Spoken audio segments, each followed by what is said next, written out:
Go yard. I got so much motherfucking design on right now. Break it down, bring it back, make it clap. I got 3 old thoughts, new block, where that damn bitches on my line, and you know they come straight. Hold up, what it not, 45, scope it cash like whoa. How you fucking with these hoes up? Assalamualaikum warahmatullahi wabarakatuh. Perkenalkan, nama saya Tantri Pratiwi, NPM 200-20654. Saya dari Prodi Akuntansi semester 6 kelas pagi. Di sini saya akan membuat video pembelajaran tentang akuntansi pemerintahan untuk memenuhi tugas individu saya pada mata kuliah akuntansi pemerintah. Sebelum saya menjelaskan tentang materi saya akan memberitahukan referensi dari materi saya itu saya ambil dari salah satu buku akuntansi pemerintah. Ini yang ditulis atau penulisnya itu dosen saya sendiri, yaitu Bapak Syarizal Hidayat SEMAK. Bella, tanpa berlama-lama saya akan menjelaskan tentang materi yang ada dalam video saya. Selamat menyaksikan. Bella, pertama-tama saya akan menjelaskan latar belakang akuntansi pemerintah. Di era globalisasi sekarang ini, dituntut untuk meningkatkan performa untuk menuju ke persaingan tingkat dunia yang sudah semakin ketat. Tuntutan reformasi yang semakin hari semakin meningkat tentu berpengaruh kepada semua bidang, tidak terkecuali akuntansi. Akuntansi berfungsi sebagai alat pencatatan keuangan. Tentu saja akuntansi semakin dibutuhkan bukan hanya untuk pihak manajemen entitas tertentu, namun juga sebagai akuntabilitas kepada semua pihak yang membutuhkan. Di dunia bisnis, akuntansi memiliki peran yang sangat penting, dan sekarang ini sudah berkembang seiring dengan dunia bisnis yang terus berkembang mengikuti zaman. Sementara perkembangan dunia akuntansi pemerintahan tidak secepat dunia bisnis yang terus bergerak dan juga berubah. Hal ini disebabkan dengan karakteristik yang seolah berjalan di tempat dan tidak mengalami perubahan. Tuntutan masyarakat tentu saja membuat akuntansi pemerintah harus lebih baik dan juga berubah mengikuti zaman. Apabila semakin besar dana yang dikelola oleh pemerintah, membuat tuntutan akuntabilitas keuangan yang menjadi perwujudan transparansi keuangan di dalam pemerintahan harus lebih baik. Ruang lingkup akuntansi memiliki 2 bagian, terdiri dari akuntansi mikro dan juga makro. Akuntansi mikro terdiri dari 2, yaitu akuntansi pemerintahan dan juga akuntansi bisnis. Sementara akuntansi makro terdiri dari akuntansi sosial dan juga akuntansi nasional. Di ruang lingkup akuntansi yang saya baca sebelumnya, saya hanya akan menjelaskan tentang akuntansi yang ada di makro, yaitu akuntansi pemerintahan. Baiklah, langsung saja saya akan melanjutkan untuk menjelaskan pengertian akuntansi pemerintahan tersebut. Yang kedua, saya akan menjelaskan pengertian akuntansi pemerintah. Akuntansi pemerintah merupakan proses pengidentifikasian, pengukuran, pencatatan, dan pelaporan transaksi keuangan dari entitas pemerintah yang dijadikan informasi dalam rangka pengambilan keputusan oleh pihak-pihak eksternal pemerintah yang memerlukan.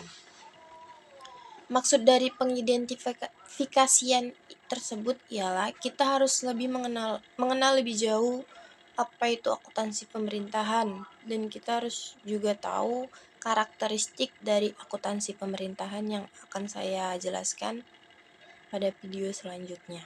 Di dalam pengertian akuntansi pemerintah itu juga ada yang namanya pengukuran. Di dalam pengukuran kita harus tahu bagaimana standar akuntansi pemerintahan tersebut. Standar pengukuran akuntansi pemerintahan itu menggunakan basis kas untuk pengakuan transaksi pendapatan belanja dan pembiayaan, dan basis akrual untuk pengakuan aset, kewajiban, dan ekuitas dana.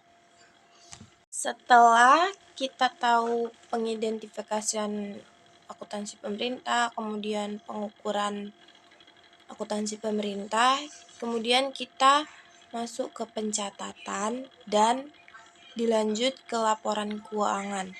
Laporan keuangan yang ada di akuntansi pemerintahan itu ada 4. Yang pertama itu ada laporan realisasi anggaran, yang kedua itu ada laporan neraca pemerintahan, yang ketiga itu ada laporan arus kas, dan yang terakhir itu ada catatan atas laporan keuangan. Definisi dari akuntansi pemerintahan tersebut tidak berbeda jauh dengan definisi akuntansi pada umumnya. Perbedaan yang terjadi hanya pada jenis transaksi yang digunakan dan juga proses pencatatannya, serta pengguna dari akuntansi tersebut. Jenis yang dicatat di dalam akuntansi pemerintahan ini yaitu transaksi keuangan milik pemerintah. Sementara pengguna dari akuntansi secara umum yaitu rakyat yang diwakili oleh lembaga legislatif, kemudian ada pemerintah dan kreditor seperti IMF, ABD, dan juga lembaga-lembaga lainnya. Kemudian saya akan menjelaskan karakteristik dari akuntansi pemerintahan. Akuntansi pemerintah memiliki karakteristik yang berbeda dengan akuntansi bisnis. Karakteristik akuntansi pemerintah memiliki ciri sebagai berikut. Yang pertama, di dalam akuntansi pemerintahan itu tidak ada yang namanya laporan laba rugi. Karena akuntansi pemerintah bersifat non-profit. Akuntansi pemerintah tidak punya laba rugi ini berbeda dengan akuntansi bisnis pada perusahaan yang harus menyajikan informasi laba rugi, perubahan modal, dan arus kas di jurnal. Tapi dalam akuntansi pemerintahan itu ada laporan realisasi anggaran yang saya sebutkan sebelumnya dan laporan operasional yang tidak didapati pada akuntansi bisnis. Selain itu terdapat istilah dana cadangan dan ekuitas dana dalam akuntansi pemerintahan yang tidak ada dalam akuntansi bisnis. Dan yang kedua itu karakteristiknya yaitu membukukan anggaran saat anggaran tersebut sudah dibukukan. Karakteristik yang ketiga itu ada akuntansi pemerintah bisa memakai dana lebih dari satu jenis. Yang keempat itu ada pembukuan pengeluaran modal dalam perkiraan neraca dan juga hasil operasional.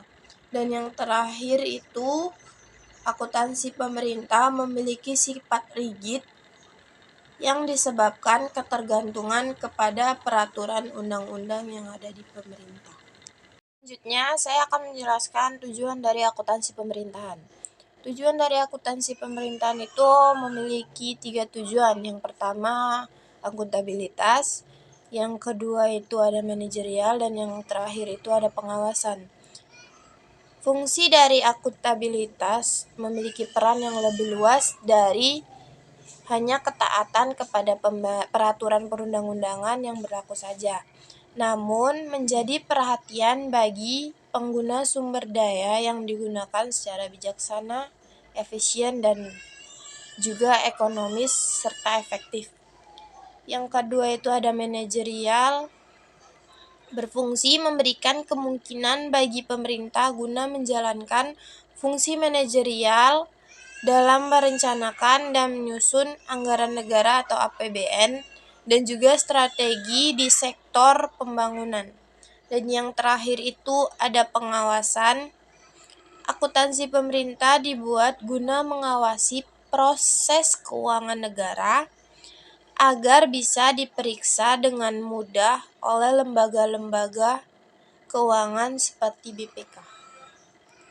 Kemudian saya akan menjelaskan ruang lingkup dari akuntansi pemerintah. Perkembangan akuntansi pemerintah memang tidak secepat dunia akuntansi bisnis. Hal ini tentu saja disebabkan karakteristik yang berbeda dengan akuntansi bisnis tersebut yang tidak banyak terjadi perubahan di dalamnya. Tuntutan masyarakat yang menginginkan adanya laporan keuangan membuat akuntansi pemerintah memiliki peran yang sangat penting dalam mewujudkan transparansi dan juga laporan keuangan. Perbedaan perlakuan akuntansi pemerintah dan juga akuntansi bisnis ini bertujuan untuk mengukur kinerja dari lembaga keuangan tersebut. Meski memiliki tujuan yang berbeda, namun secara hakikat bahwa tujuan dari akuntansi pemerintah dan bisnis adalah menyajikan informasi keuangan dari transaksi keuangan yang dilakukan oleh sebuah organisasi tersebut. Itu tadi penjelasan tentang tugas saya, yaitu video pembelajaran tentang akuntansi pemerintah yang saya ketahui. Jika ada suara yang mengganggu dalam video saya dan perkataan saya yang salah, saya mohon maaf.